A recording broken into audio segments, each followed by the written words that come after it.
Okay, I've had another problem with the camera. I had the D5000, it was about 4 years old now and it's a bit blurry. Sorry for the shades that was sort of flapping about.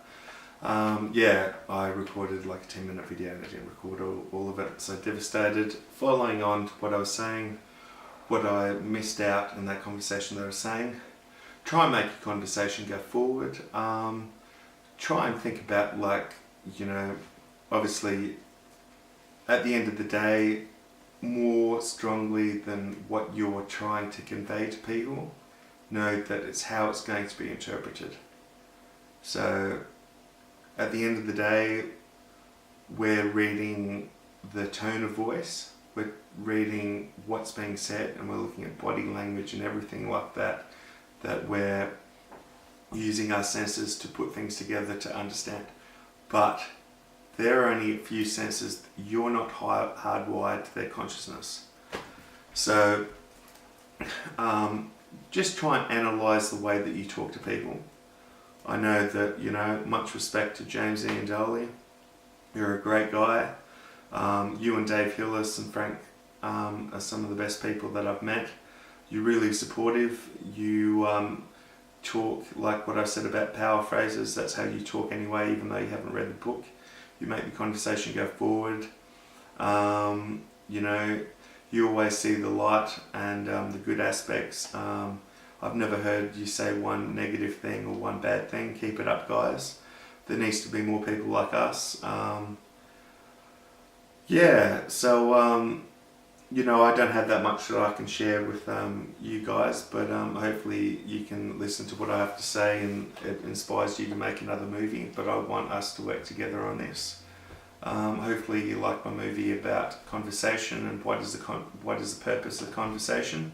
Do we say it to make ourselves feel better, just to be heard, or just for people to hear a noise? Or do we say it to make them understand and then say some input for us to further our endeavours in making a conversation, making a relationship within being friends and you know, having a mutual understanding for each other. Okay, one thing that I said in the movie that I didn't record is another good thing that you can do that would make God happy and make your ancestors up there, all that dark matter out there, all those deceased out there listening to us, would be when you're walking down the street, don't talk to your bogans or your rednecks, so to speak, the people that are real way off the charts. But if you see a homeless person and you've got, say, $5 in your pocket or $20 in your pocket, and you go, hey, well, I can spare $2.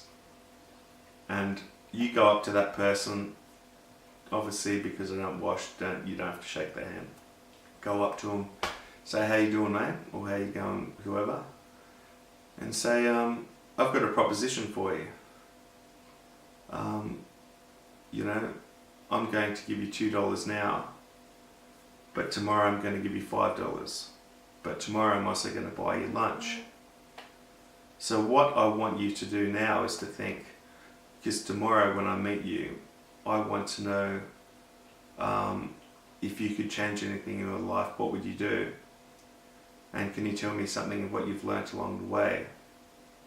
And is there anything that you can do to change your outcome? Is there anything that I can help you in to change your outcome? And say that, okay, I'll give that to you now, I'll give you some money now, what you spend it on is up to you. But tomorrow I'm going to give you $5 or maybe $10, but I'm going to buy you lunch that I've cooked myself.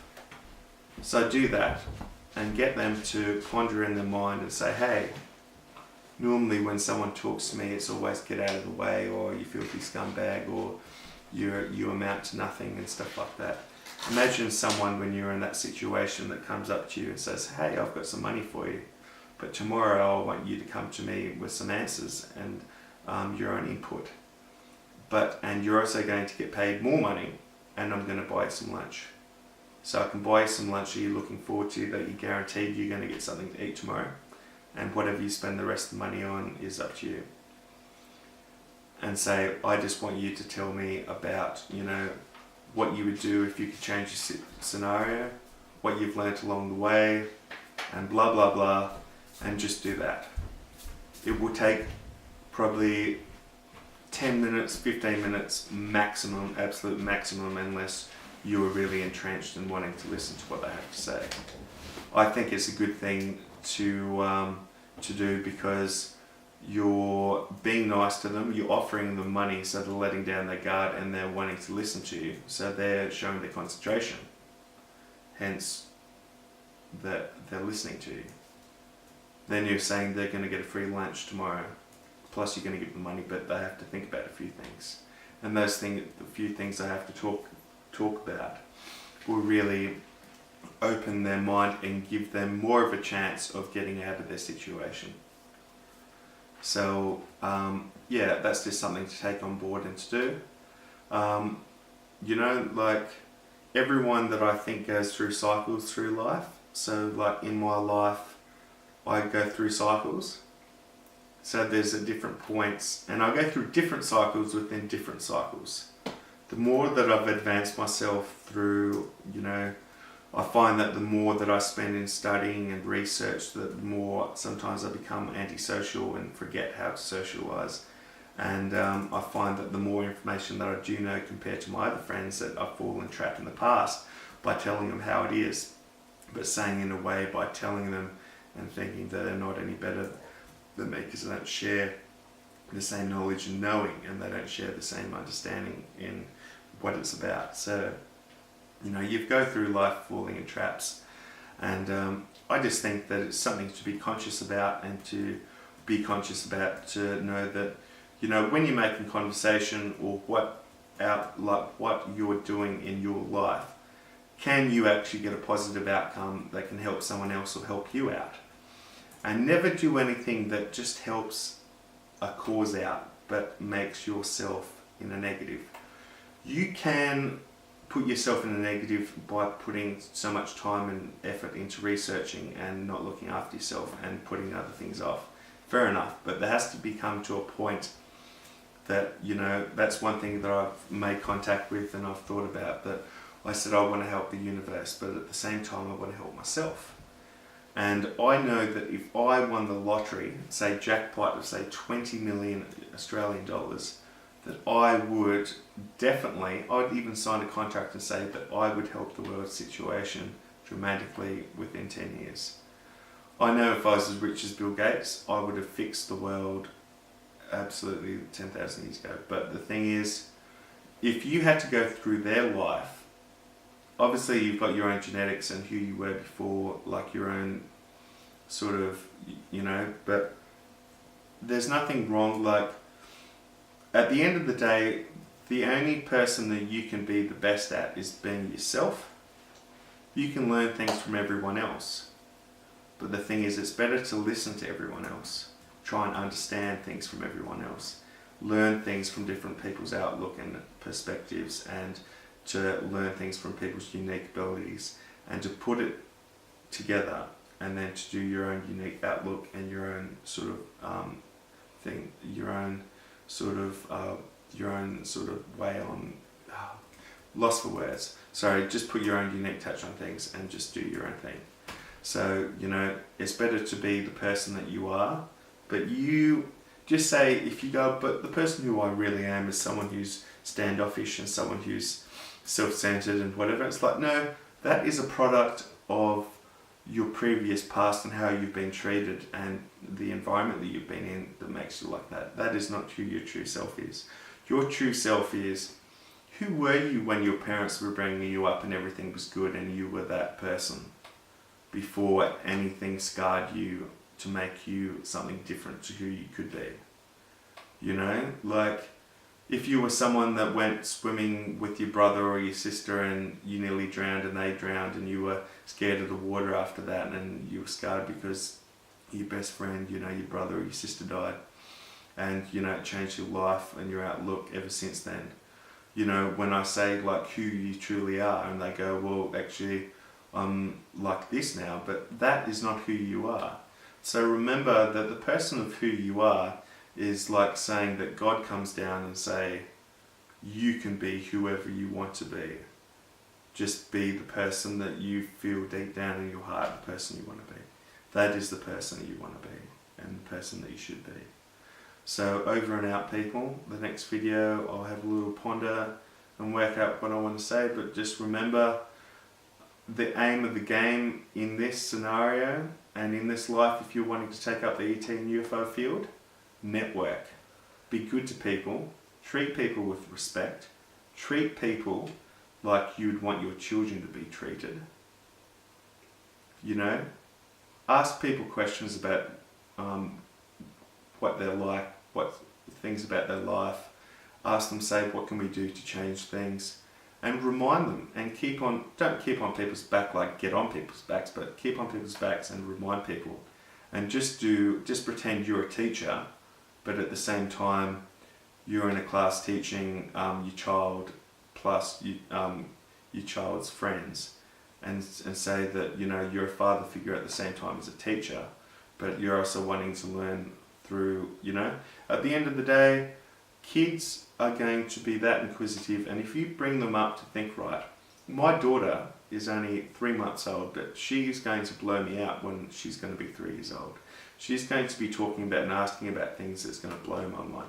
I cannot wait to go through the schooling system with her to learn things that I didn't pay attention to. I can't wait for her to start talking about stuff that you didn't even get taught this at school, but you know, it's just making you think about things. They're going to be the new, improved, better you. The thing is, I think every generation gets better, and my daughter is going to be the most perfect person. And even though I've made so much contact and they like my ideas, but there's not everything that they might like about in my life because of what I've gone through, but even though I'm alright, they are going to love her and they're going to see her as an ambassador. And I know that she's going to be the one that's going to make people change. When she's 3, 4 or 5, we're going to record her and we're going to get her to talk to like, say, okay, Vladimir Putin's still in power, what would you like to say to him, Vienna? And what would you like to say about the world and everything? And she'll be like, I don't like how people are so negative towards each other. I don't like how people see race and are so racist and see things as a difference. I think that we're all one species and we should all be together and we should all work things out. And at the end of the day, we should all be about learning and fixing our faults and about, I'm not putting things out there and people say, you can't say your daughter's going to be like this or that. Don't get me wrong, I'm not going to expect things and say she has to be like that, but I know from all my contact and what I've made that the soul that she was given to go into this life is going to be something special, and she is going to be an angel and never make any mistake that I've had to make, because I'm going to be right there behind her to, I'm not going to be a spoil sport. I'm not going to, I'm going to let her have fun, but I'm just going to, each generation goes through a different phase of what they emphasise on.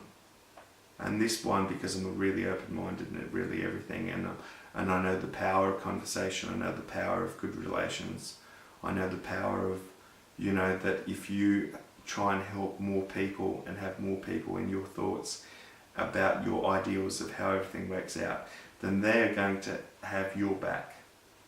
Okay? You can't, unless you're really unlucky and you put too much into it and it's a short spurt of just putting too much in there and you're falling because it's too much and you're not supporting yourself.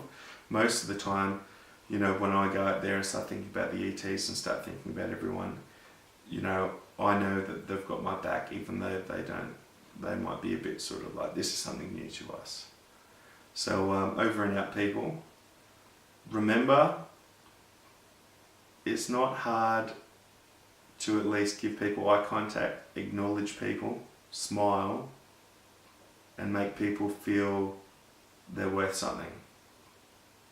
So if you don't like someone, don't sit in your mind, start swearing or start going off in your head, because you'll start building up negative energy and they'll be able to read that and feel that. So just remember that if someone's not being nice to you, what I have learnt is if someone's not being nice to you and you're in that room with them and you're just listening to feeling their energy as them going off their head in you, and you're picking up on their facial expressions and their energy. That your mind, because if you do not make a conscious decision, your subconscious will make a decision. Start talking to them in your mind if you're feeling uncomfortable because you think it's going nowhere, because they're just going off by going blah blah blah blah blah blah, and go, well, I'm not saying anything, I'm feeling real bad right now, and go, hey, actually I'm going to talk in my mind and say, hey, you over there, why are you saying all this bad stuff? You should be really good. You should start. I know that in your mind you're saying all this negative stuff and you're working your way up, and I can feel your energy. How about you just be nice to me and know that we can work things out and we can have a good conversation? Just try that. Your energy, because we are semi-telepathic, will go on to them. But not only that, you're giving a commandment and you're saying something that your facial expressions and your energy will then turn around to correspond to what you've just said. That will diffuse the situation. So just remember, if you're ever feeling uncomfortable in a situation that you don't like, and you're just feeling this presence that you don't like, and you know you're not saying anything, but you're just still feeling bad, remember, choose your thoughts wisely and make a conscious decision, like a conscious decision, and talk. But be good and convince them, and it will work out. I guarantee you. I absolutely guarantee you. So give it a go, and know next time that, just say if you're going in for that interview, or you're going in because your boss has called you in for something, or your parents have told you off for something, or they're about to say something, and you know that they're one of these people that are just there in their mind being real loud by being like, oh, I hate you so much, or this is what, and you start feeling uncomfortable and you can't change it, start talking in your mind and talk to them like you're convincing them to change. So peace out, people. Adios.